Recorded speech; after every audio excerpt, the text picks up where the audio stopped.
ታላቅ ቅናሽ በፕላቲኒየም ፕሮፐርቲ አድቫይዘርስ በተመረጡ ሎኬሽኖች ሳር ቤት አፍሪካ ህብረትና ቡልጋሪያ ላይ ከ70 እስከ 95% የተጠናቀቁ አፓርትመንቶችን የባንክ ብድር አመሻሽተን እነሆ እናንተን የቤት ባለቤት ልናደርጋችሁ ነው። የተናጥል ካርታ የተዘጋጀለት በካሬ በ90,000 ብር ብቻ በቡልጋሪያ አይሲኤል ጀርባ። በተጨማሪም ቡልጋሪያ መብራት ጋር 90% የተጠናቀቀ ባለ 2 እና ባለ 3 መኝታ ሙሉ ለሙሉ ፊኒሺንግን ጨርሰን የምናስረክባችሁ ሲሆን በካሬ በ115,000 ብር ብቻ የምንሸጠው አፓርትመንት ይሆናል። በዲፕሎማቶች መንደር ሳር ቤት አፍሪካ ህብረት ፊት ለፊት እጅግ ቅንጡ አፓርትመንትም በግንባታ ላይ ነው። ለጥቂት ቀናት በሚቆየው ቅናሽ ተጠቃሚ ይሁኑ። ለበለጠ መረጃ በ0940 14 43 43 እንዲሁም በ0909 50 0050 ይደውሉ። ፕላቲኒየም ፕሮፐርቲ አድቫይዘርስ። መልሰናል። ውብሸት ፍሳን ያንን የማይጠገብ ዜማውን እንጋብዛል። አደሱ እንዴት ነበር እሱ ዜማ? ካደሱ ማለዳ አደሱ ህቅቤው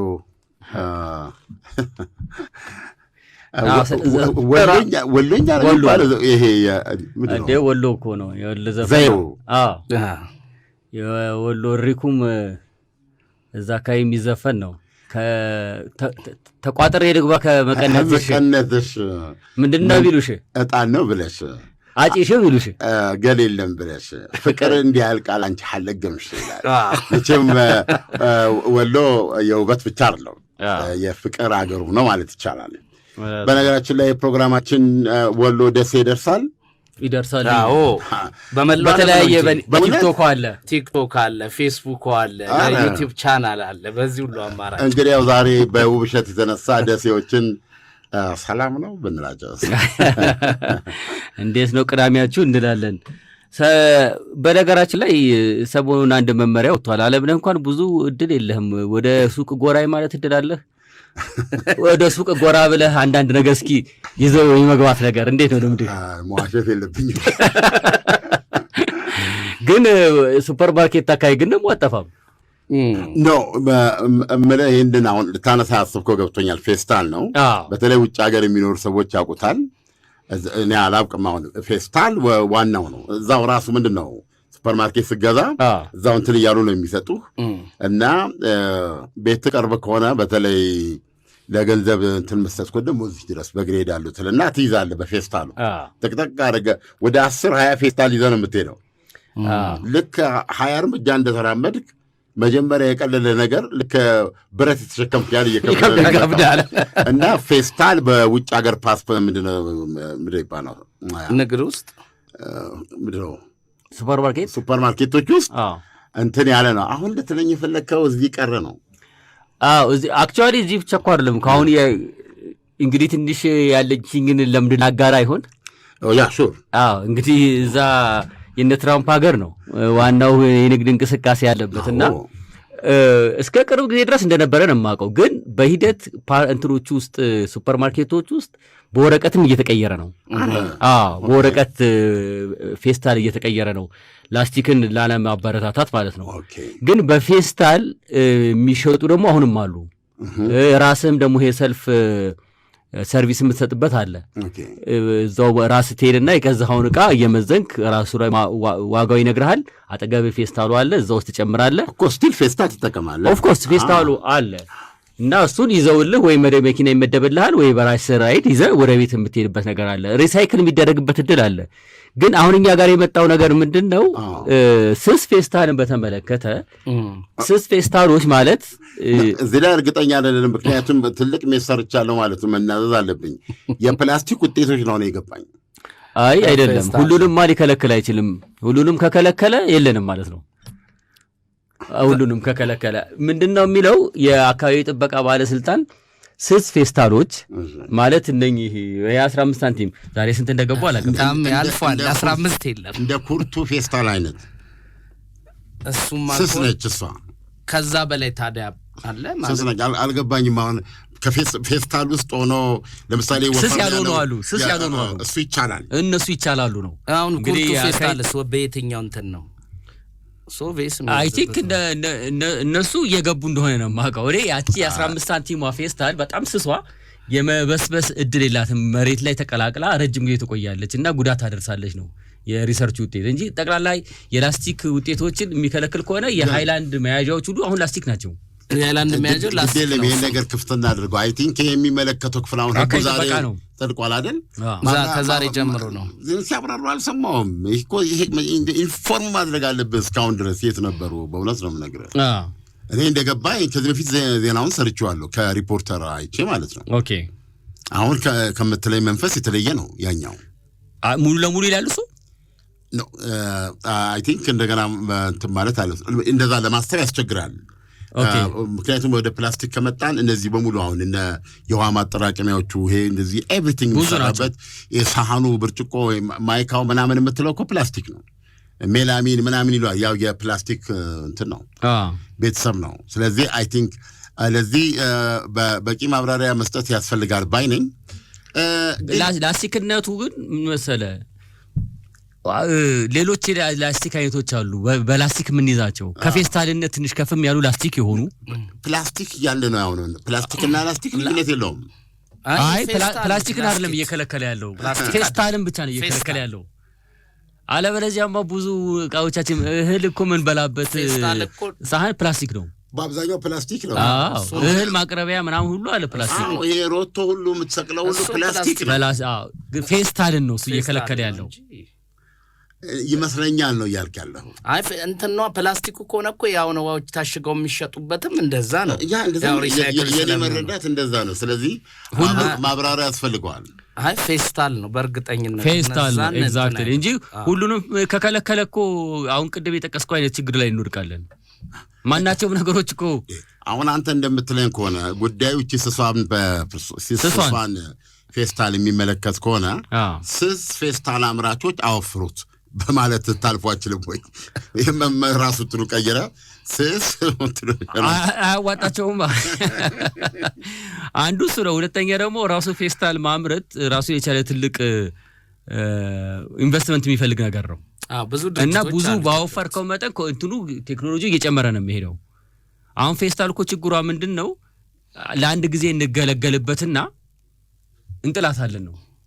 አዎ ሌላውን ግን ይሄ በወፍራም የተሰሩ የላስቲክ እቃዎችን ግን ቤታችን ድጋሚ እንገለገልበታለን ረጅም ጊዜ እና ያቺኛዋ መሬት ላይ ስለምትጣል መሬት ላይ መጣሏ ደግሞ ይበሰብስና መሬቱን ይጎዳዋል ነው ነገር ነው። የሚመለከተው ክፍል ይሄንን ዚስ ኮንፊደንስ መግባት የለም ዲቴል እንዲህ ነው ብሎ ማስረዳት አለበት። የትኞቹን ይመለከታል ምን ማለት ሚሊዮን ማስረዳት አለበት። ይሄ በጣም አስፈላጊ ነው። ለእኔም ለዘንቢል ቀን ወጣለት ማለት ይቻላል። ዘንቢል ድጋሚ ተመልሶ እየመጣ ነው የሚሉ ሰዎች ማስተዋል። አሁን ዘንቢል በብር የሚሰራው በእንትና በሳር የሚሰሩ አሉ። እንደገና ራሱ በፕላስቲክም በጥልፍልፍ የሚሰሩ አሉ። አሁን ላይ ደግሞ የበፊቱ እንደ ሳር አለ። ድሮ እናቶቻችን ከመርካቶ አንዳንድ ቤት እኮ ዘንቢል ነው ተሰቅለዋል። ስለዚህ ዘንቢል ደግሞ አሁን በእነሱ ዘመን እንደነበረው የግድ ያን ያህል ሆኖ ሳይሆን ሞር ፋሽኔብል አድርገህ እንትኑን ምንድነው ዲዛይኑን አሳምረ በተለያየ መጠን ኢቭን በፌስታል ደረጃ አው ግን የወረቀቶችም አሁን እየተሰሩ ነው። አንዳንዴ መኑ ያመጣው ቲክቶክ ላይ የተለያየ ማሽኖች እየገቡ ራሱ የካርቶኑን መያዣ አንዳንድ ጥሩ ፑቲኮች ስገባ የሚሰጡበት አለ። ግን እሱ አለ እሱ ቆንጆ ነው። አሁን ለስራም እንደገና መለወጥ አለበት። አሁን ፌስታል ምናምን ድርጅቶች የሚያመርቱ በብዛት አሉ ኢትዮጵያ። ምን እሱ ደግሞ ዋጋ እንትን እንዳይሩ ዋጋ ኮስት ሊያደርግ ይችላል። አሁን ዳቦ ቤት በተለያዩ ዳቦ ቤቶች አሁን ድሮ ከተለያየ ወረቀቶች ጠቅልለው ነበር የሚሰጡት። አሁን ግን በስፋት ደግሞ በፌስታሎች ነው የሚሸጡት። እነዚህም በካርቶን ደግሞ ለመያዝ ያዳግተናል የሚሉ አሉ። እቺ መያዣ ዞሮ መያዣ ነው። አሁን እቺ ሱፐርማርኬቷ በተለይ ታምራት ታውቃታለህ። ውጪ ሳንቲም አላት እንዴ? ይከፈላል እንዴ? አዳዶቹ ያስከፍሉሃል። ፌስታል ትፈልጋለህ ይላል 10 ሳንቲም 0 ሳንቲም ቶላ ላይ ያርገው ሳንቲም አርገው ይደምርበታል። እዛ ላይ እቺ ነው የሚያደርገው እንጂ አሁን ያንን አመጣን ብለው ደግሞ መንገደኛው ጋዜጠኛ ዮናስ ኪቲላ አይደለም ዮናስ ኪቲላ ግብርና ነው። ዮናስ ገብረ ማርያም ወጣቶች ላይ ነበረች ነው። ዮናስ መንገደኛው ጋዜጠኛ በጣም የታወቀ ጋዜጠኛ ነበር ዮናስ የሚባል። ኦኬ የስሙኒ ዶሮ የ50 ሳንቲም ገመድ ይዛ ጠፋች ብሎ በወቅቱ ነበረውን አስፋልቱ ላይ ገበጣ መጫወቻ የመሰለው አስፋልት መኪና ላይ የሚያደርሰውን ችግር እንዲህ ብሎ ገልጾት ነበርና የ20 ብር ድንች ገዝተህ 21 ብር የሚያስከፍል መያዣ እንዳያመጣ ቋን ነው በል ግድ የለም ተሸክም ይሄዳለሁ በነፃ መያዣ አልፈልግም በሹራባችን ላይ ዘው ይላል እንጂ እንደ ልጅነት አሁን ይሄን ጨዋታ እየተጫወትን የአካባቢ ጥበቃ ባለስልጣን የሰጠው መግለጫ እዚህ ፊት ለፊት ተገኝቷል። አሁን እንግዲህ ምን ሊሉ እንደፈለጉ ከዚህ መመሪያ ውስጥ ልናገኘው እንችላለን። ምንድነው የሚለው? በፕላስቲክ ከረጢት ዕቃ መያዝም ሆነ መሸጥ ተከልክሏል። አይለይም፣ ስስ አይልም፣ ወፍራም አይልም። ይሲ ቆይ ወደ ታች እንውረድ፣ ወረድ እንበል። ከዛሬ ጀምሮ በፕላስቲክ ከረጢት ዕቃ መያዝም ሆነ መሸጥ በሕግ ያስቀጣል። በፕላስቲክ ከረጢት ፌስታል የምንላት እሷ ነች። ከረጢቷ ፕላስቲክ ልብስ ስንገዛ የሚሰጠን ያኛው ሰፋ ያለው ይሄ ከረጢት ነው፣ ጭምር ነው። ፍራሞች ያንተ ቅድም ስትናገር የነበረው ስሷ ቢጫ። አይ እሱም ብቻ አይደለም፣ ሌላ ከፍ ያለ የፕላስቲክ ከረጢቶች በአካባቢ ላይ የሚያደርሱትን ጉዳት ለመቀነስ የሚደረገው ጥረት የሚደነቅ ቢሆንም የህብረተሰቡን የዕለት ተዕለት ፍላጎት ለማሟላት በቂ ምርቶች መዘጋጀት እንዳለባቸው ይታመናል። የፌዴራል አካባቢ ጥበቃ ባለስልጣን የከተማ ቆሻሻ አያያዝና አወጋገድ ክትትል ዴስክ ኃላፊ አቶ ዋሲሆን አለሙ ለመንግስታዊ ብሔራዊ ቴሌቪዥን ጣቢያ እንደገለጹት መንግስትና የግል ባለሀብቶች ፕላስቲክ ከረጢትን ተኪ ምርቶች ላይ እየሰሩ ናቸው። ያቀረቧቸው ነጥቦችን በማድረግ ስለ ተኪ ምርቶችና ስለ ህግ አፈጻጸሙ መረጃዎችን ሰጥተዋል። ከጥጥ ጨርቅ የተሰሩ ከረጢቶችን መያዝ ይቻላል። ከጥጥ ጨርቅ አሁን እዚህ ላይ ደምድመን እንሂድ። ከፕላስቲክ የተሰራ መያዣ አዲዮስ ባይ ባይ አይቻልም። ወፈረ የለ ቀጠነ የለ ኩርቱ የለ ስሱ ከካኪ ወረቀት እሺ በካኪ ወረቀት የሚሰሩ ምርቶችን ለደረቅ ዕቃዎች መያዣ ለምግብ ነክ ግብይቶች መያዝ ይመረጣል እና የተለያዩ ተቋማት ይሄን እያመረቱ ነው ይላሉ ግለሰቡ። ከቀረጥ ነፃ መብት ተኪ ምርቶችን ለማስገባት ጥረት እየተደረገ ነው። እነኚህ ፕላስቲክ እያመረቱ ይሸጡ የነበሩ ፋብሪካዎችም ካፒታል ተመቻችቶላቸው የተለያዩ ተኪ ምርቶች እንዲያመርቱ እየተደረገ ነው የሚል ነገር አለ። እሺ ሌሎች ፕላስቲክ ምርቶችስ? ባለሙያው እንደገለጹት ከሆነ ያልተሸመነ ጨርቅ ይቻላል። ከፕላስቲክ ጋር ተመሳሳይነት ስላለውና ለረጅም ጊዜ ስለማያገለግል አምራቾችም ሆኑ ሸማቾች ከዚህ ምርት ይልቅ ዘላቂ የሆኑ የጨርቅ ከረጢቶችን እንዲጠቀሙ መክረዋል። የብሔራዊ ሎተሪ ስጦታ ይሰጣቸው የነበሩ ናይለኑ እሱ ገበያው ደራለት ማለት እሺ፣ እሱን ማለት ነው። ስለዚህ ያልከው ነገር ዘለቀው ብለ ደስ ባለኝ ነበርና የፕላስቲክ ምርቶች የሚል ነው አጠቃላይና አይ ቲንክ እሱ ደግሞ ከሆነ የሚፈጥረው ነገር ይሁን እኮ እና ያለው ሁሉ ቅድም የጠቀስናቸው ነገሮች ሁሉ ብዙ ነገሮች አሉ በፕላስቲክ ልንይዝ የምንችለው። በፕላስቲክ ከረጢት የሚለው ቃል በጣም አሻሚ ነው። የትኞቹ ናቸው ስፔሲፊክ የሚለው ነገር መቀመጥ መቻል አለበት። ፌስታል ባላሉም እንዴ አሁን እሱ ላይ እኮ የአማርኛው ትርጉም መሆኑ መሰለኝ እኮ ከረጢት የፕላስቲክ ከረጢት ፌስታል ነው። አሁን እዚህ ጋር እንትኑ ያቀረበበት ለጤና ፌስታሉ ለአካባቢ ላይ የሚፈጥረው ነው ማለት ሲወገድ ነው እንጂ አክቹአሊ በሱ በመያዝ የሚመጣ ነገር የለም ከሱ ጋር በተገናኘ የለም። ምናልባት እንደዛ ማለት ከሆነ አይ ቲንክ ሁላችንም እንጠቀምበት መቼም በየቤቱ ሮቶ ያልሰቀለ የለም። እሱን አይደለም ያለ የለም። እሱ ኩባንያዎች ናቸው። አይ ቲንክ አይ መያዣውን ነው እና ደግሞ አወጋገሩ ጋር መሰለኛው እኮ ችግሩ ያለው መያዣው ላይ አይደለም። ከተጠቀምነው በኋላ ቤታችን ከደረስን በኋላ ፌስታሉ ምን እናደርገዋለን? እንጥለዋለን። የት ነው ጥያቄው? ከቆሻሻ ጋር የምታስወግደው እኮ በአግባቡ ማስወገድ የሚቻልበት እድል ካለ አይ ቲንክ አካባቢ ላይ ጉዳት አያደርስም። ግን ዝም ብለን የምንጥለው ከሆነ መሬት ላይ ሲሆን መሬቱን ይጎዳዋል ነው። አሁን ይሄ እድል የለም እኮ አሁን እያነበብን ያለ ነው። ከዛሬ ጀምሮ አዲዮስ ነው ይሄ። ታዲያ ቅጣትም አለው። አሁን ሃይላንድ እንደምታውቁት 1-2 አንገዛም። 12ቱን አንዴ ይዘን እንሄዳለን። 12ቱ በምንድን ነው የተያዘው? ፕላስቲክ ነው የተያዘው። አዎ ኤግዛክትሊ ፕላስቲክ ነው የተያዘው። ይቀይሯ እንደ ለስላሳ ጠርሙስ እኮ ዛሬ ግን የለም። ይኸውልህ አሁን ዛሬ ከሰዓት ስንወጣ እኔ እናንተ ዛሬ ከሰዓት እሱን አናከኝም ወይ ደግሞ ይሄ የአንድ ዓመት የሁለት ዓመት ጊዜ ይፈልጋል። መቼም ነው ተሰጥቷቸዋል። ይሄንን ያውቃሉ እኮ ግን ያውቃሉ። ዛሬ ከተማው ላይ ዞር ስትል እነሱም የራሳቸውን አዲስ ማቅረቢያ ይዘው መምጣት ነበረባቸው። ይሄ እኮ የተነገረው ቆይቷል። አዎ ግን በዚህ ጊዜ ውስጥ ተለወጡ ብለዋል። አሁን ፕላስቲክ አምጠው ቢሰጡኝ ነው የምነግረው። ይሄን ይዤ ተቀበያቸው ወደ ቤቴ ነው የምሄደው እንትን ብትሉኝ አስይዛችኋለሁ። አንተናም እነሱ አይደለ ማስያዝ ይዞ የተገኘ ነው የሚቀጣው። አዎ በነገራችን ላይ ታሜ ራሱ ማሸጊያው 12 ወይ 6 በጣም ይፈልጋል። ልጆች ሰብስበው ድጋሚ ሪሳይክል የሚደረግበትም መንገድ አለ። በጣም ይፈልጋል። ዋናው ይበልጥ ሪሳይክል ይደረጋል። እንግዲህ ቅድም ካልኩት ጋር የሚያያዝ ነው። አየው ይሄ ስስ አይደለም። እሱ ስስ ላስቲክ ላይ የሚወርቅ አይደለም። እሱ ወፍራም ነው። ላስቲክ ወፍራም ነው። ግን እሱ አይነት ፌስታል ደግሞ የምን ውሃ ማምረቻ አለ ስሙን አልጠቅስም። ኦልሞስት ሶፍት ፔፐር ደረጃ አድርሶታል። እንደው ለሱ ሲል እንኳን እንደ ራሱ መያዣው ቢከለከል ነው መጥቶ እንዴ ጨብጠ መጠጣት የማችለው ነገር የወተት ላስኪት የሚመስል። አዎ ይሄ እኮ ትርፍ አይደለም እኮ ይሄ በጣም የሚገርም እስካሁን ገጥሞ ያውቅም። አዎ ትክክል ነው። ምንድነው ያው እንግዲህ ማትረፍ አይደለ ዋናው ዓላማ። አይ ኖ የምታተርፈው ከምንድን ነው? ሞተር እኮ ውሃ ከጤንነትም ጋር ይገናኛል። ኤኒቲንግ ያን መበከሉ ትችላለህ። እና አንዳንድ ጊዜ እንደዚህ አቅም ሲያቅመው ወደ የምትችለው ንግድ ዘርፍ ተሰማራ እንጂ እንደዚህ አታደርግም። ዳቦ ስትሻጥ ጡት ምንድን ነው ቡጥ የሌለው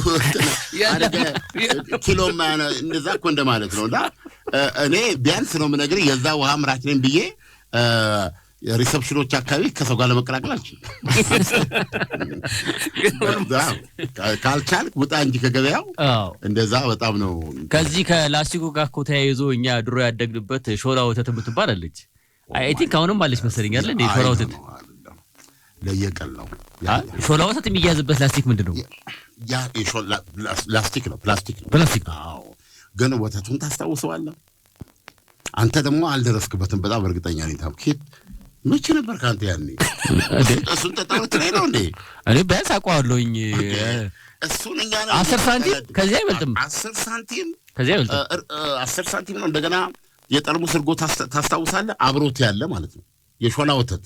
እሺ አሁን እኮ ብዙዎችን አሁን ግምገማ ተደርጎ አይተናል። የተለያዩ ወተት አምራቾች እንትን ተወስዶ ተለክቶ ምናምን አንዳንድ ነገሮች እንሰማለን። ገብቶሃል? እና ወተት ላይ ሊሰራበት የሚገባው አገር ነው። ኮምፕሊት የኳሊቲ ኮንትሮል መደረግ ካለበት እነሱ ላይ ነው።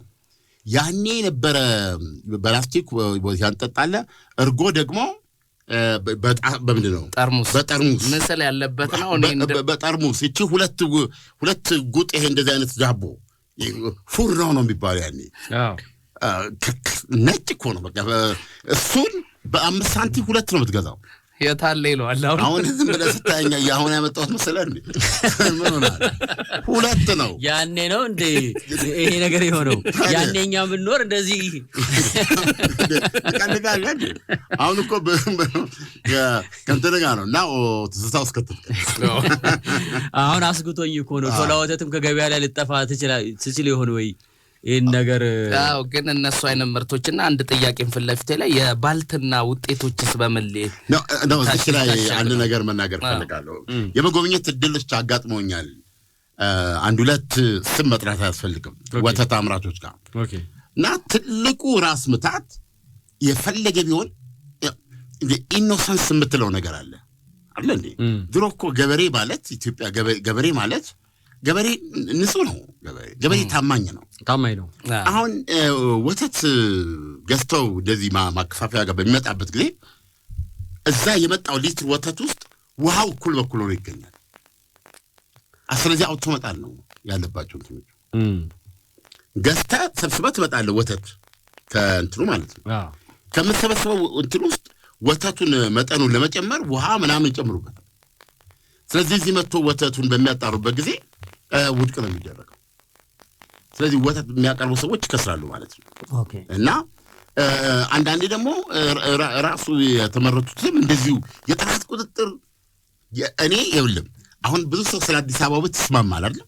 ኦኬ ስለ አዲስ አበባ ገጽታ ይስማማል። ዋቴቨር ማት ነገር አለ አይደል? ይሄ እንትኑ ነው። ማንም ሰው ምግብ ቤት ሄዶ ሲበላ ደህነት ቢያንስ እንትን ባለ በጸዳ አስተማማኝ በሆነ ስጋው ቄራ የታረደ መሆኑ የተረጋገጠ አይደል እንዴ? አለበዛ ምንድን ነው የሚሆነው? ሁሉም ነገር አብሮ መሄድ አለበት። ስጋው እንደዛ መሆን አለበት። ወደ ኪችኖች ኪችን የሚባል ነገር አለ። ምግብ ቤት የከፈተ ሰው መጀመሪያ የምታጣራው ኪችኑን ነው። እና ሰዎቹ ከንጽህና አያያዝ ጋር ኦሪየንት መሆን ስንት ሰው ነው በፉድ ፖይዘን የሚታመመው? ሁለቴን ነው የምነግርህ። በጣም እንትን የሚለው አሉ። አንዲት ነገር ልጨምር። ድሮ ጋዜጠኛ ሆነን ማስታወቂያ ሚኒስቴር ገንዘብ ሲኖረን ወይም ከበድ ያለ እንግዳ ሲመጣ ይዘን የምንሄድበት ሳይሆን ይዞን የሚሄድበት ቦታ ነው። የት? ማስታወቂያ ሚኒስቴር ዝቅ ብሎ አትክልት ተራ አካባቢ ማለት ነው። ከዛ ዝቅ ብሎ ይሄ አሳ ኮተሌት ምናምን ቆንጆ ሬስቶራንት ነው። እና አንድ ቀን ሽንኩርት ያው ልትገዛ እሷው ባለቤት ሄዳ እኔ መኪና ውስጥ ሆኜ እጠብቃለሁ። ከዛ አንድ ሎንቺና ከፊት ለፊት መጥቶ ቆሟል። ኦልሬዲ ቆሟል። እና አንድ ወዛደር በዛች በመሰላሉ ወጥቶ ላይ ጣራው ላይ የተጫነ እንትን ያወርዳል። ጆንያው ጣው እንትን ብሏል። ምንድን ይባለው? ቆሽሿል። እንደዛ ነው። አሁን ያንን ተሸክሞ ሁለት እንትኖች እንደሄደ ከላዩ ላይ ወደቀ። ጆንያው ሲወድቃው መሬት ላይ ሲፈነዳ አሳ ነው ያዘው። እንግዲህ መቼም አሳ፣ ወተት፣ ኬክ፣ እነዚህ ዳቦ የመሳሰሉ ነገሮች ለፖይዝኒንግ በጣም የተመቹ ናቸው። በጣም ጥንቃቄ የሚያስፈልጋቸው ነው። አሳው እንዳለ ተዘረገፈ መሬት ላይ። አዎ እኔ አሁን በትክክል ያለምንም ማጋነን ነው። አጠገቡ ደግሞ የክፉ አጋጣሚ ፉካ የምትለው ነገር የለም። አንዳንዴ እንደ አፍንጫን በጥሶ ሜድ አብዛኛው ፉካ ውስጥ ገባ አሳው እዛ ጋር ነኝ ያለው። ከዛ በኋላ የባለቤቱ መጀመሪያ ያደረገው ነገር ወዛደሩን በቴስታ መታ። ወዛደሩን በቴስታ መታውና መኪና ውስጥ ነው የማየው። ሄዶ ይሄ እንደ ሳፋ ያለ ነገር ይዞ መጣ። ከዛ እጁን እያስገባ ከምን ጋር እንደተቀላቀለ እኔ መግለጽ አስፈልገኝም። ያንን ይዞት ገባ። ለውሻ ወይ ለምናምን ይሆናል ብዬ ነው የምን ውሻ ይዞት ገባ። እንደ ጉድጓድ ያስገባው። አሁን ይህንን በሬዲዮ ላይ ታስባል አይደለም? ምንድን ነው ትርጉም? አሁን ለምሳሌ ማዘጋጃ ቤትን ማቀርብለት ጥያቄ ለአዲስ አበባ ሙኒሲፓሊቲ ማቀርብለት ጥያቄ ጉድ የሚሰራው አጋጤ እንስማማለሁ። ምንድን ነው ጋራንቲ የምታደርግኝ? ትቆጣጠራለሁ ኪችኖችን ታያለ ወይ? ይሄ ኢምፖርታንት ነው። ሶሳይቲ ይሄ የጤና ኮስቱ እንኳ ከፍተኛ ነው ህዝቡ ላይ። እና አሁን ያኔ ሰለቸኝ። ለምን ብዙ ጊዜ ሰራ ስለነበር ደግሞ ጉቦ ምናምን አለ አይደለም? ብቅ ብሎ ኪችኑ ጋር እንዲህ ሲያደርግለት የዛሬ 9 ወር መልሳለሁ ብሎ ስለሚሄደው who cares? በጣም ጥንቃቄ ያስፈልጋል። ኮራፕሽንን መዋጋት እዚህ ሀገር ላይ የህልውና ጉዳይ መሆን አለበት። ቻይና 11 ሰው ሰቅላለች አሁን በቅርቡ። ምኖች ናቸው እዛ ሁሌ ጦርነት ላይ ያሉ ጎረቤት ቢያዚህ ይሄ ምንድን ነው የኢንተርኔት ይሄ ሰው እየያዙ እንትን ያሉ ወንበዴዎችን ምናምኖችን ሙስና አድራጊን የምታንጠላጠል በተጨባጭ ሙስናን የምትዋጋ ሀገር ቻይና ናት። ውጊያ ስለማይደረግበት ኪችኑን ማረሚያ ቤት ለማዘጋጃ ቤት ደሞዝ 50 ሺህ ብር ሰጥተው 100 ሺህ 200 ሺህ ሰጥተው ሂዳ ጣራ ብትለው በእንትኑ ወጥቶ እዛ ኪሱ ላይ ካስቀመጠለት ዞር ብሎ የተቸገርንበት። እኔ የሰው ጭንቅላት ላይ ኢንቨስት ይደረግ ባይነኝ። እንዲህ አይነት የኪችን ቁጥጥር አስፈላጊ ነው። አንድ ልጨመር። ለምን መሰለህ? ምን የሚል ጥያቄ ነው ያቀረብክልኝ? አሁን ሰውየውን ለውሻዬ ነው ስላልክ ነው። እንዲሁ ደግሞ አንድ ቀን ማስታወቂያ ሚኒስቴር በሩ ላይ ሆኜ ምን ይባለው ምግብ ቤት አለ። ምን ነበር ይባለው? እሱ ነበረው ፀሐይነሽ ምግብ ቤት ነው ሳንቲም ይባላል። ሳንቲም በማይኖር ጊዜ እጅን ታጣምርና አካባቢውን ወጣ ወራጁን ታያለ። ከዛ ትገባለህ ማለት ነው። ምሳ በላማ ነው። አዎ ፀሐይ ምግብ ቤት ይባላል። ጠንክር ዛስ ጋር ከመክፈቱ በፊት ነው። ጠንክር ከመክፈቱ እኛ የምንሄደው ሙዬ ጋር ነበር፣ ግን ሁሌ አይደለም እና አንዳንዴ ፀሐይ ላይ ወጥተህ እንትን ብለህ ትሄዳለህ። ለዚህ እኮ ነው አንዳንዱ ዜና የማይጥመው ለሰው። ፀሐይ ብቻ ጠጥተህ መጥተህ ምን ዜና ልታነብ?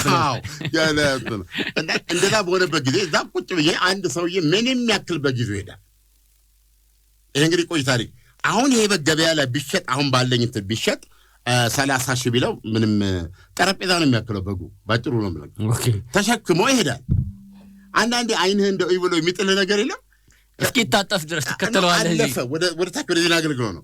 አለፍ ካለ በኋላ አይኔን መለስ ሳረግ እቺ የሰራተኛ ማስታወቂያ መለጠፍ ያለች ከሌ ወጣ ከሌ ገባ የምትል ከዜና አገልግሎት ፊት ለፊት ልክ እሷ ላይ ሰውየው በጉን አውርዷል። አንድ ሰውዬ ሱፍ የለበሱ ናቸው ይጫጫዋሉ ከሰውየው ጋር። አዎ ድብልቅ ያመጫጫዋለን። እኔ ከዛ ስመጣ ፖሊሱ ከጠበቃው ከዛ ሲመጣ እኩል ሆነ። ስንደርስ ጉዳዩ ምንድነው? ያ ሰውዬ የተሸከመው በግ ከዚህ ዓለም ድካም አርፏል። በጉ ምን ሊያደርግለት ወሰደ? ቅድም ያልኩት ነገር አሁን ይመጣል። ለውሻዬ ሰውየውን ደግሞ ሳየው ይቅር ይበለኝ ውሻ እንደሌለው መናገር ይቻላል። ውሻ ግቢ ይጠይቃል። ሰውየው ነጭ ውሸት ነው የሚናገረው። ውሻ ለማርባትማ በቂ ግቢ ይፈልጋል። ብዙ ጣጣ አለው። ሰውየውን ደግሞ በአይን ግምት እንዳየሁት ግቢ የለውም፣ ውሻ የለውም። ለምን ዓላማ ተሸክመው ነው? የሞተ በግን ተሸክመው እየሄደ ነው ያለው።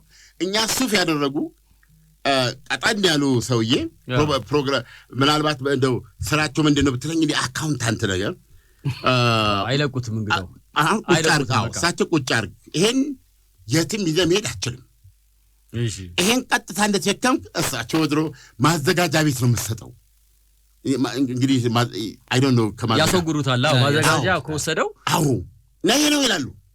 እኔ አሁን ደረስኩ ማለት ነው። በዚህ ማለት ያ ፖሊስም ከዛ ደረሰ። ያለ ኢህአዴግ እንትን የነበረ ጊዜ ፖሊሱ ግራና ቀኝ አዳመጠና ፍርድ ሰጠ። ለውሻውም ይስጠው ምንም ይበለው ይሄ በግ ነፍሱን ይማረው የዚህ ሰውዬ ነው አለና ብይን ሰጠ። ሰውዬው ያን የሞተ በግ አንስቶ ተሸክሞ መሄድ እንደጀመረ አንድ አስተያየት አልሰጠውም። እኔ መድከም አለ ብለህ ምንም እንትን የሚል ነገር ስለማይኖር በቃ ትንፋሽን ትቆጥባለህ። ሰውየው ግን ምን አሉ? ሰውየው ሴት አይ ወንደላጤ በየቅቅል የምትበላው ይሄ ነው የምትበላው ብዙ ሰዎችን አረበሽና ይሄ በተለይ ነው የምነግርህ። ስለ ዘመናዊነት ሲወራ ስለ እንትን ሲወራ ይሄ መሰረታዊ ነው አይደለም እንዴ? በርገር እሸጣለሁ ብሎ ካቋቋመ በርገር ለመስራት የሚያስችል መሳሪያዎች አብሮ የሚሄዱ ትሮች ሃይጂን ኤቭሪቲንግ መኖር አለበት። በሌላ በኩል ደግሞ ገንዘብ አይደል እንደሚፈልገው አንዱ መገኛ መንገድ ይሁን አይደል እንዴ? ማለት ነው ትክክል ነው። ይሄ ሰራተኞች ይሄ የኪችን ቁጥጥር በጣም ወሳኝ ነው። ስጋዎች የምንበላቸው ስጋዎች አይደለም ቢያንስ እኛ ሀገር አሁን ይሄ በሌላው ዓለም የለም አይደለም። እኛ ግን አርደን እንበላለን፣ አመት ባለ ምናምን እንበላለን። ይሄ መብታችን ነው፣ የፕሪቪሌጃችን ነው ብዬ ነው የማስበው። ገብቷል። አሁን አመት ባለ ይሄ የመጣም አይመስልም። አይ ነው ጭካኔ ነው ሊሉ ይችላሉ ሰዎች፣ ግን ካልቸር ነው ምንም ማርጋት ሲል እኔ የአባቴን ኩራት ነው የማስታውሰው። አሁን በጉ ተገዝቶ የመጣለት ጎልመም ባይታረድ እንኳን ግቢ ውስጥና ድምጽስ ቢያሰማ እኮ ጎልመም ስትል አባወራነቱም ያኔ ነው። ገብቷል። ይሄን ደግሞ በሰው ሀገርም አናደርገው ነበር ማለት አይቻልም። ሁሌ ቀዳዳ አለ፣ መንገዶች አሉ። አንዳንዴ ይዙናል፣ አንዳንዴ ያሳልፉናል። ግን ምን ለማለት ነው? ቢያንስ በስጋ ቤት ደረጃ የሚቀርበው ስጋ ጥራቱ የጠበቀ መሆኑን ማረጋገጥ ያስፈልጋል። ሁለተኛ ለምንድን ነው እንትን መታረድ መረጋገጥ አለበት የምንለው? ይሄ ዩራስ ነው የምለው። አሁን ሄዶ ስጋውን እንዳለ ቄራ ያልታረደ ከሆነ ተሸክሞ መውሰድ ይችላል መንግስት። ይሄ የግድ ነው። ለምንድን ነው ቄራ መታረዱ እንትን የሚሉት? እንግዲህ እንደሚነግሩን ነው አይደለም። ምርመራ ይደረግለታል። ምርመራ ሳይደረግ አይታረድም ነው። ቢያንስ ይሄ የምናውቀው ጥያቄ ያላቸው ሰዎች አሉ። ግድ የለም ዛትስ ማይ ፖይንት። ጥያቄ ያላቸው ምክንያቱም ከገቡት ከብቶች ውስጥ ምርመራ ተደርጎ እነኝን አናርድም ሲባል አይሰማም። ተባረክ። እሱን ትዘጋዋለህ። ቄራ ደግሞ ትዘጋዋለህ። ደግሞ አንዱ ግራ የሚገባኝ አንድ ቄራ ብቻ እንዴት ነው የሚኖረው ነው። ገብቶሃል? አሁን ባለፈው ትዝ አይልም ስንል የነበረውን የዶሮ ቄራ ይቅር። አንዱ ምን አለ ምንድን ነው ምኑ ቀርቶ በጽድቅ መኮንን ይባላል። የዶሮ ቄራውን እሱ ሌላ ነገር ነው። አንድ ቄራ ነው አዲስ አበባ ውስጥ ያለው። ስለዚህ ይሄም ቄራ እንዲሰራ ማለት ነው። ሞኖፖል ሲሆን ብዙ ነገር ላይ ኮራፕሽን የትም ቦታ ይገባል አይደል? ስለዚህ እነዚህ አይነት ነገሮች መሰረታዊ ናቸው። የከተማ እድገት አብሮ የሚለው መገለጫው ይሄ ነው። ከአስተሳሰብ ጋር አብሮ መግለጫና የኪችን ቁጥጥር እና ስጋዎች በሬ ከብቶች በሙሉ የሚታረዱት ቢያንስ በዋና ስጋ ቤቶች ደረጃ እኔ ሌላውን አላሉ በማህበራዊ በምናምን የምናርዳውን ቅርጫ ምናምን አለ። እሱም ቢሆን የቄራ ሰው መጥቶ ቢመረምርልን ደስ ይለኛል። ግን እሷ ሰፈራችን አርደን የምናደርገው እሷስ በዓመት በዓል አንዴ የምትመጣ አይደለች። ይሄ በየቀኑ ለሚቆርጡት ይሆን ያ ነገር በየቀኑ ግን በላ አንዳንድ ሰው በድፍረት እኮ ህጻናትን እናበላለን እንደው ጥብስ ስለሆነ ነው እንጂ እና እነዚህ ነገሮች አይ ቲንክ በጣም ሊታሰብባቸው የሚገቡ ነገሮች ናቸውና እነዚህ ሁለቱ ራሳቸው ኮዛ አይሆኑም በቂ ናቸው። ከዚህ ዓለም ድካም ያረፈ በግና ሁካ ውስጥ የወደቀ አሳ ለራሳችንና ለጤንነታችን እንዲጠቅመን ከዚህ ዓለም ድካም ያረፈውን በግ ለውሻ ለመስጠት እየወሰደ መሆኑ ብናምን ይሻላል። የአሳውን ቀድሞውኑ እንዴት አጎንብሶ እዛ ውስጥ አሳውን ሊያነሳ እንደቻለ እያዛቃልኩ ከዚህ ጠብቀን ቅዳሜ ነው ዛሬ። ይሄ የሀገራችን የመጀመሪያው ሙዚቃዊ ድራማ ነው እንጂ ሙዚቃዊ ድራማ የመጀመሪያው ፋንቱ ማንዶዬ መቼም ይሄንን ኢትዮጵያ ቴሌቪዥን ስቱዲዮ ውስጥ የተቀረጸውን ነገር ያላየ ሰው የለም። 40 ዓመቱ ነው ዛሬ 40 ዓመቱ ያ ፋንቱ ማንዶዬና ፀሐይ በቀለ ናቸው። ፀሐይ በቀለ ፋንቱ ማንዶዬ እኮ ያው መገለጫ ይሄ ነው መገለጫ የትም ቦታ ይሄ ነው እና ደናሽነቱም በነገራችን ላይ አሁን ብዙ ጊዜ ቶቶት ውስጥ ይጫወታል። ከሱ ጋር ማን ነው የፖሊስ አላስቀየምኳትም ታደለ በቀለ በአንድ ሰሞን ያዩዋቸው ናቸው። እና ይሄ ደግሞ ማን ነው በአጋጣሚ የዛን ቀን እንትና ነበር ማን ነው ኤልያስ ተባባል ታመጣለች አማች ብረት መዝጊያ የሚሆን ገንዘቡ የሚያልቀና የፋንቱን ዘፈን ላይ እኮ ልብ ብለህ ከሆነ ፋንቱን ያረገበው አንድ ጉዳይ አለ። በጣም ተናዶ ነበር አይደል? መንገድ ላይ ትላፉ ነበር ምናምን ብሎ በጣም አግሬሲቭ ነበር።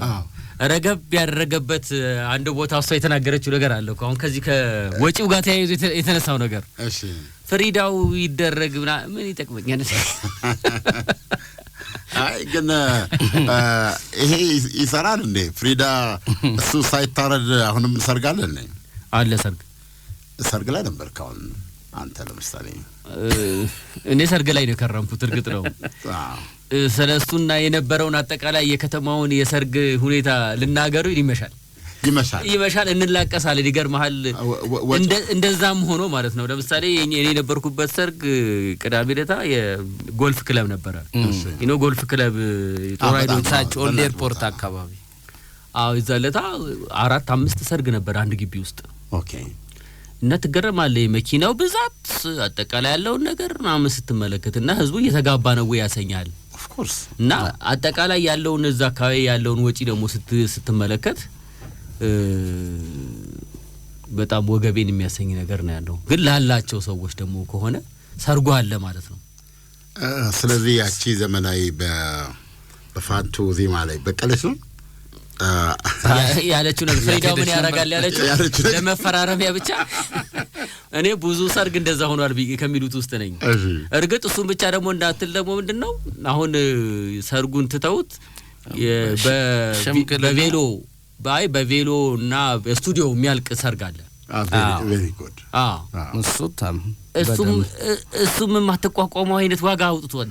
እሱም ራሱ ቪዲዮ ራሱ ገብተህ ስቱዲዮ ከፍተኛ ነው። አሁን ብዙዎቹ ሴቶች አሁን የሚፈልጉት በቪዲዮ በቬሎ ለብሰው ትከራያለህ። ስቱዲዮ የምትነሳ ነው። ግን ካሜራውና ከዛ ጋር ተያያዥ ያለው ነገር የሚጠራው ነገር ሰማ ምን ነው ብደግስ ለምንድነው ማልደግሰው እንድትል የሚያሰኘው ይሆናል። ስለዚህ አማራጭ እነዚህ ሮሚንግ ካሜራ ካንተኖች የሉም እንዴ? ፎቶ እንትናቸውን አንጠልጥሎ የሚያነሱ እንደዛ ሲምፕሊፋይ ማድረግ ነው ያለብህ። እሱ አሁን የእንትን ደሞ አለ። አሁን እኮ ለፎርማሊቲ እየከፈለ ነው እኮ አሁን ሁሉም ሰው እጥበት ውስጥ የሚያስገባ ላውንድሪ ሆነ እኮ ሁሉም ሰው ነው።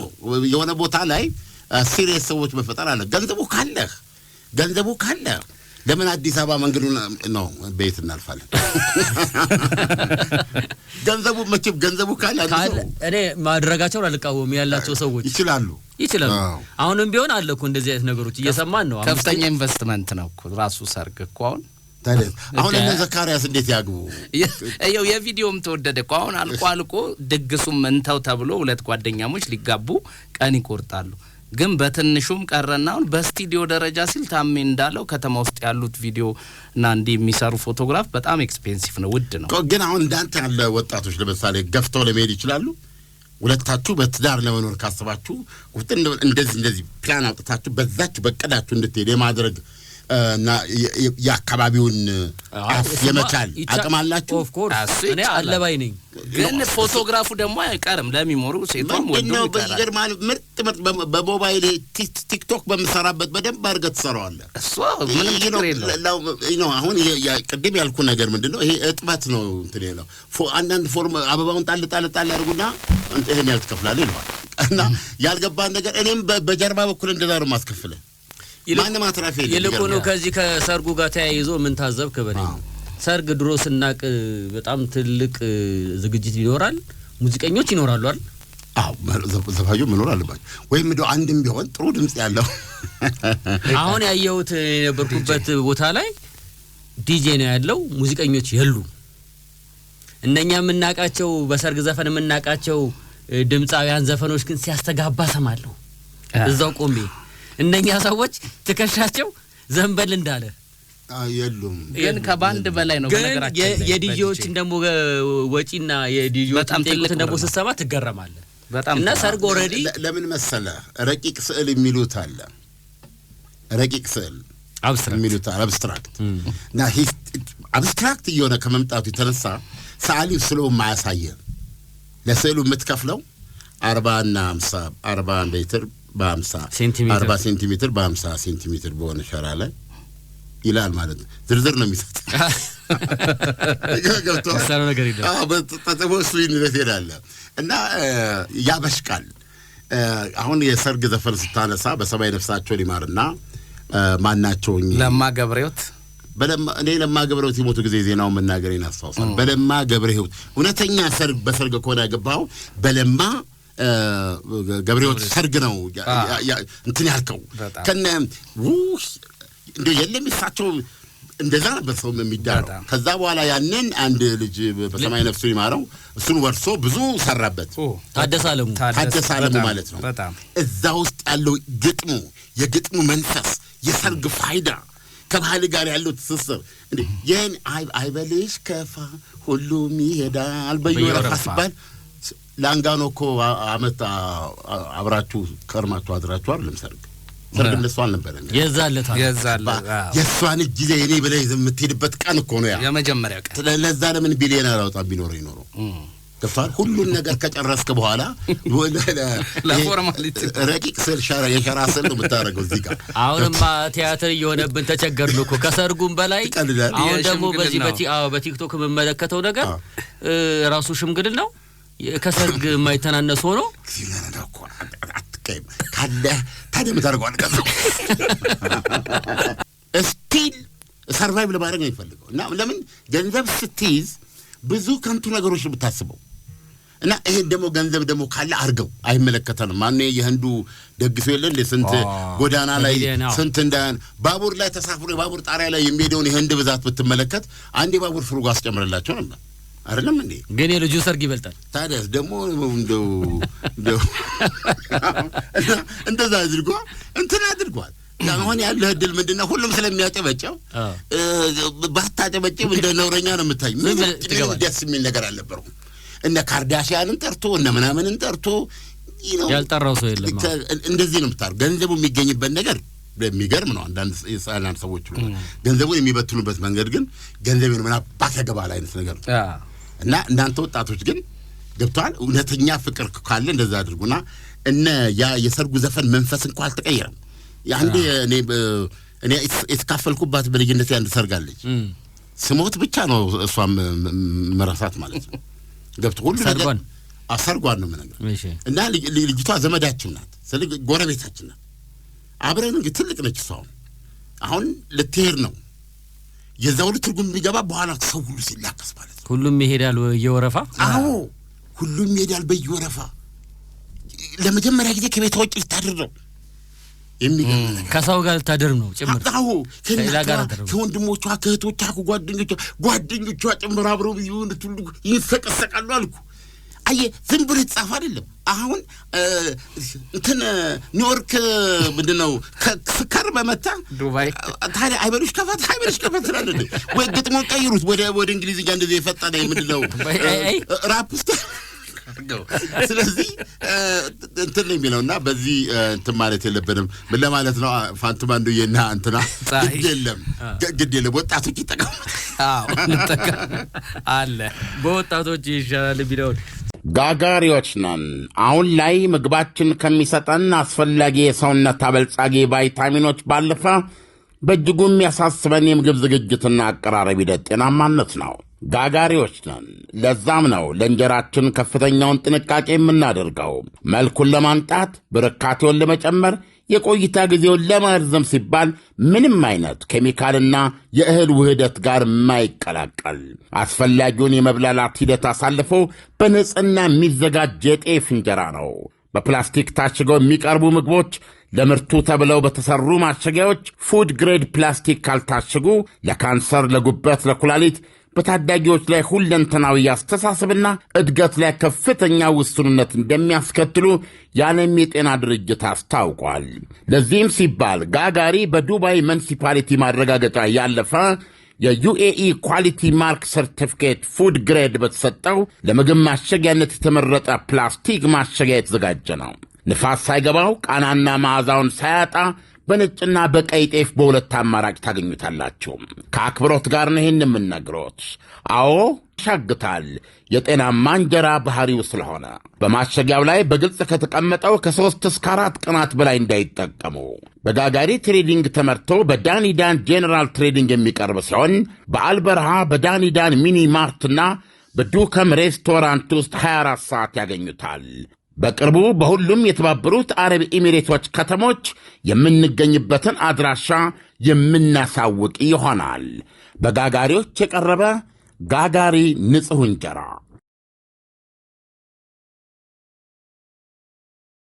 ታላቅ ቅናሽ ከአባይ ሆምስ ሪል ስቴት ውበትና ዘመናዊነትን እየተላበሰች በመጣችው በአዲስ አበባ እምብርት ሜክሲኮ ከአፍሪካ ህብረት አጠገብ ቅንጡ አፓርትመንት ቤቶችንና የንግድ ሱቆችን ከ10% እስከ 20% የሚደርስ ታላቅ ቅናሽ ይዘን እየጠበቅኑ ነው 12000 ካሬ ላይ ባረፈው የመኖሪያ መንደራችን ውስጥ ቤቶችን ከባለ 1 መኝታ እስከ ባለ 3 መኝታ ማለትም ከ78 ካሬ እስከ 158 ካሬ አማራጭ እንዲሁም ከ10 ካሬ ጀምሮ በኔቴሪያ ብቻ የምንሸጣቸው የንግድ ሱቆች በቀላል አከፋፈል ሁኔታና በልዩ የገና በዓል ቅናሽ ይዘንሎት መተናል ይህ እድል እንዳያመልጦ ከታች ባሉ ስልኮች ሃሎ ይበሉን አባይ ሆምስ ሪል ስቴት ጊዜው የአባይ ነው ምርትና አገልግሎቷን በአዋዜ ላይ ያስተዋውቁ ለጥራች እንታመናለን በስልክ ቁጥሮቻችን ይደውሉልን አዋዜ ዓለምነህ ዋሴ ዜና